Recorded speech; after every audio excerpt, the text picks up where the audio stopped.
Welcome to Take It from the Iron Woman. My name is Susanne Müller, your host and the Iron Woman. This podcast is about empowering yourself and others to make real changes in the world. You will hear from everyday, smart, sophisticated, hip people like you and me. Not everybody has to be an Iron Woman to impress the world. Together, we will learn from the sports and business leaders how you can become a more successful person as an entrepreneur or a leader. It's one step at a time, one day at a time. Take your steps now. Take your big steps now. Join me on this journey to success. Take it from the Iron Woman. We only have special guests, and today we go to New Hampshire to Illene. Welcome, and just introduce yourself. Hi, how are you? My first name is Illene, like as in the Tower of Pisa, which I have seen. And the last name is Mack-Zaghloul. Zaghloul is an Arabic name over in Egypt because I'm married to an Egyptian. It's been about 23 years now, but I've been to Egypt twice. Love the country, mostly for the food. The pyramids were kind of cool, but the Sphinx was even cooler. I've traveled extensively, 13 countries, all 50 states, several times. I've done marathons in 10 of them. My love for travel started when I was very young, when my dad and my aunt had subscribed to National Geographic long before there was an internet. You learn to live vicariously through what you're reading. National Geographic used to show different countries and cultures, and that's where the love started. I always tell everybody travel is my middle name. I remember too, when I was a little girl, I think I was reading something and it was Timbuktu. And I asked my mom, where is Timbuktu? We always had an atlas and we looked at it. This was before the internet. You hear of names that sound interesting. You mentioned Siam and now it's Thailand. What is on your list? Let's actually have a list. There's 197 countries per the United Nations, and I have them color-coded as into priority, or if I've been there already, or don't want to go. And there are a few there that I don't want to go. I've really never had an interest, but I've been on continents, Asia and Europe and North America, although I can't say that I've been to all of North America because I have not been to Mexico. Travel has been my best source of education. I'm college degreed, but when you get out of your own state, you get to meet other people. And you're going to start speaking to other people and you learn from them. That's why I say it's been my best source of education. Of course, you're going to learn their culture and everything. In the area that I came from, I'm originally from Fairfield, Connecticut. We're known as jet setters there. It's very different living here in New Hampshire than it was in Connecticut. Believe me, I love New Hampshire. Great place to live. The people are great. And it's faster pace in Connecticut because I was in Southern Connecticut, very close to New York City. Again, I was exposed to culture. Being so close to New York, we were always in and out of the city. Theater, the food, and fashion, those are the things that I miss here in New Hampshire, but not a lot else. You can always take a trip to New York and get all that culture and fashion in 1 or 2 days. We're only 45 minutes away from Boston, so we're not even that far from Boston. Tell me about Boston. What's going to happen in April for you? I'm going to do the Boston Marathon. And because I did not qualify, maybe someday, but I'm a little too slow right now. So I am doing it for charity. I'm doing it for Special Olympics. And I'm really happy to be doing that. I have a nephew who has Down syndrome. Special Olympics, I remember back in Connecticut when Eunice Shriver started it. It's always been dear to my heart. I'm really excited to be doing Boston. Boston is special. It's the Mount Everest of the marathons. Even New York was great, too. I've done New York and London, so I thought that was where every marathon that I've done, which compared to some people isn't a lot, I've only done 10 domestic and 1 international. They all have a different flavor to them. And then I've done ultra as well. So you take it for whatever it is. London was great because my name is Illene. And so all 26 mile, I was hearing, come on, Illene. It's a good thing I like that song. This was the song when I was in London. Because it's charity, as you may know. Your name is written on your bib. And my name is Illene. So I was hearing, come on, Illene, all 26 miles. Well, I'm interested in the ultra marathon. How is that? My first ultra was in Maine.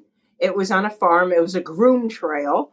It was a great experience because I had at one point belonged to a triathlon club, which at this point is now defunct, one of, the members, she got me through the first time. And because there were so many mosquitoes, I ended up not finishing. You live and learn by everything you do. I learned the second time around to bring a lot of bug spray. So I finished it. Okay. 32 miles is usually what an ultra is, but the course was mismarked. So we ended up going 37 miles. We received an apology letter after. And then I did one out actually near Martha, Cornerstone Park, which is in Henderson. And I had some problems at the end. So I was short by 0.02 miles to do a marathon. I know, it was a killer. I got back here and I was like, is it 0.02, really? And then recently, it's been 2 weekends ago that I was down in Georgia. It was called Farm Days. What a blast that was. I'm going to do that next year. Very technical trail. Did not train for technical trail. I'm wearing road runner sneakers versus trail sneakers. I didn't know. I thought it was going to be like my first one where it was a groomed trail, but I had a blast. The people down south were so nice. I'm now known as Miss Illene. They had a campfire going at night. Of course, there's always food with ultras. It's not a road race where you get goo, and music for us and everything. And that's some really cool people. I'm going back to that one for sure next year. We need to educate the listeners here a little bit. How do you train for an ultra? I know I've done marathons, but ultra is all in your head, or? This is what I tell everyone, whether it's a marathon or an ultra or a triathlon, because I've done 5 sprint triathlons. I think someday I'll be in your class doing a full Ironman, but why not? I have to buckle down and train for it. You train, you have a plan, but most of it is up here. You have to be very strong mentally. That's what I've always found that have pulled me through. I've been at it since 1999. It's been a long time. My first one was Disney, and I trained. I remember this man coming up to me. Those were the days when I was single because I was married once before and divorced. He said, "Oh, come do Motorola." I said, "Never again." Well, guess what? That's saying, don't ever say never. So once the pain goes away and you think about it, you sign up for another is what happens. But what I learned was that no matter how much pain I was in, no matter the mileage, you really have to dig deep and be mentally strong or you're not going to finish. Especially, I find, when it comes to larger races. You have a lot of people around you, but the smaller races, it's all on you. It really is. Agree? Not agree? Oh, 100% agree with you. When I have done a marathon with like New York, Chicago, or Boston, you're carried by the people. Yeah. But I remember I did either Nashville or Louisville. And there at one point, I was alone in the woods. And I was like, oh my God, what if something happens to me? I didn't like it so much. So I know how hard that can be when nobody's around you. You have to just be mentally strong. That's all there is to it. And I find that mental strongness carries over into other things too. Sometimes it's not so good when you're competing with a husband. Tell us more about it. You can't be really competitive in your marriage, but sometimes it does spill into that. But for the most part, I find that if I'm at work and it's something that's just mundane, you have to dig deep to be able to finish that work. So that's where that training comes in. What do you do for work when you say you have mundane? I do accounting. I'm very happy with the company I work for. Absolutely love it. I have the best boss. She's really supportive, super supportive. I can't even tell you, because I have to raise $10,000. That's what happens when you're doing it for charity. And she's been financially supportive. She's been emotionally supportive. And she's just been there all along. She's now running around because I was doing a raffle. And she's running around asking her sister and her brother-in-law to give me some wine towards this raffle because he works for a distributor. She's right there. The company itself, everyone there is super nice anyway. I just really like it. I really lucked out. And for the listeners, we will have all the information on a link so we can support Illene. Oh, thank you so much. We want to support you in the Boston Marathon. Boston is very special. It was actually my fastest marathon. I did it with our dear friend Martha. Boston has a special place in my heart. Up here, because we're so close to Boston, I hear a lot about Boston. I see everyone wearing their jackets who've done Boston. But again, I'm from Fairfield, Connecticut. So New York is right now special until I do Boston. And then Boston will probably, from what I understand, take over. I'm looking forward to Boston. I really am. Thank you very much for offering to put up the link. Special Olympics, I said, is dear to my heart, and it's a great organization. To add on for the Special Olympics, I remember the first time I was in Boston, I've never seen so many people in wheelchairs. and everybody had a smile on their face. That's the image I took with me. Take all in. The only thing I can tell you, train on hills. Train on hills. New Hampshire's a hill. Okay, good. Then There's no you're way in good around it. hands. Yeah, New Hampshire is a hill. What do you eat? You said in the marathons they have goose, in the ultra you have real food, but what do you eat? And especially also when you train. I have been a vegan/vegetarian since I was 16. That's a long time, over 50 years. Let's put it that way. I remember early on when I started doing marathons, I would hear people say, "Oh, you're not going to finish because you're a vegetarian." And it was like, what? Those were the days that there was only one company that made processed food, and that was Loma Linda. Other than that, you had to make your own veggie burgers. You had to be really creative with protein, chickpeas, all the legumes. I happen to love peanut butter, so that was an easy one. I learned how to put foods together. I started when I was 16, and I can thank a yoga teacher for that. She told the class, for 1 week, don't eat any meat and see how you feel. I don't know if I was the only one, but I never went back after that. No chicken, no poultry or anything either. Living in New England, because we have snow here in the winter, it's a little harder to find fresh fruits and vegetables, but you can still find them. Now, of course, there are so many vegetarians or vegans that it's made it a lot easier to find unprocessed food or processed if you really want. And then I do the protein shakes. They had protein shakes years ago, but it was just different. I mean, I think it was probably all of maybe 5 grams of protein. Now they're up to 30 grams is what I use. I think when it comes to running and endurance sports, everybody needs to find their own perfect food. I took a company, I don't even remember the name of it, but it was so sugary. And I was like, I don't want to take so much sugar.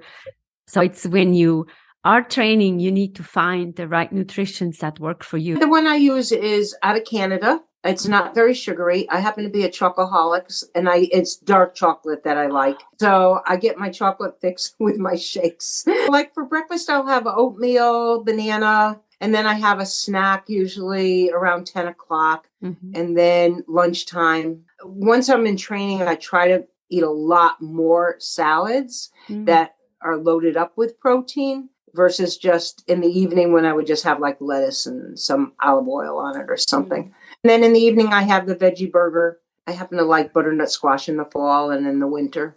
I do that, and then a salad with it as well. And again, peanut butter. In the morning, if I'm not eating oatmeal, I'll have like toast or something, but I put peanut butter on it. I like chunky peanut butter. So that's my favorite. I'm getting hungry here. It has no salt, no sugars in it. There is a company in Massachusetts that makes that. Peanut butter is by far the best, I think. So. Seems like you have tried everything out. I love that. Tell us a little bit more about the traveling. You said you color-coded. What is next for you then after Boston, obviously? I want to do a marathon in Canada. It's in Ottawa. There is a big running festival there as well as an art festival. It started, I think it's been about 7-8 years now that they've had it. I keep saying every year I'm going to do it, but I think this year I'm going to.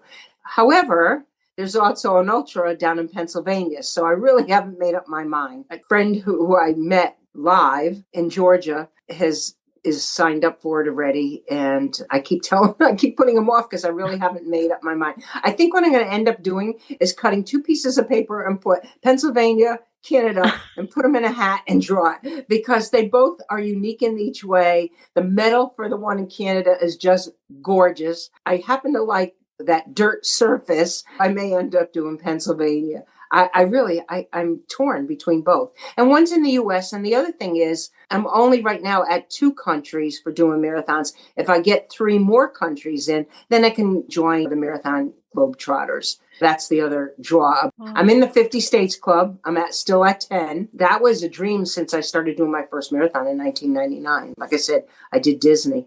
Back then, there was a magazine called Marathon and Beyond. I don't even think they're in business anymore. And it was all paper. I have, believe it or not, I'm a pack rat. So I've saved the application for Disney. And it was paper. There was no such thing as the internet then. There weren't these challenges that you have like the Dopey Challenge or anything else. It was a marathon and a half marathon. I have the most gorgeous medal, the most gorgeous Mickey Mouse ears in gold. For finishing Disney. And that will always be my number one Well, the medal first one is always the special one. Remember that. I subject everyone in my household to my medals. Originally, they were in the bathroom so no one could avoid them. Then they moved into the bedroom, and now they're in the living room. Congratulations. I think we have to be proud of what we've done, because sometimes people say, you're running marathons. Well, but nobody can take that away. It's not bragging. No. If you have done it, it's not bragging. It's not. And I really am someone who tries to really encourage other people to do something. As a matter of fact, my license plate says FICN-U2, which stands for if I can, you too. And because I hear people say, I could never do that. And that word can't just doesn't make sense to me. You can do it if you want to do it, or not do it if you don't want to do it. I'm a firm believer in that, no matter what it is, whether it's working on whatever, but you can do it. I think that's the best thing to end today. You can do it. You can do Boston. You can do either Ottawa or Pennsylvania. I'm blessed to be doing this. Thank you so much. Thank you. What a lovely conversation. Always nice to talk to a fellow marathoner. Good luck with the Boston training. Take it from the Iron Woman. We have episodes every Monday or more. Listen to all the cool stories that we have from people from around the world. And Take It from the Iron Woman is also the book, Global Business Coaching with Sports Parallels. Get it in your local bookstore. Support local bookstores. Thank you for your support, and we'll see you next time. Bye-bye. Thank you.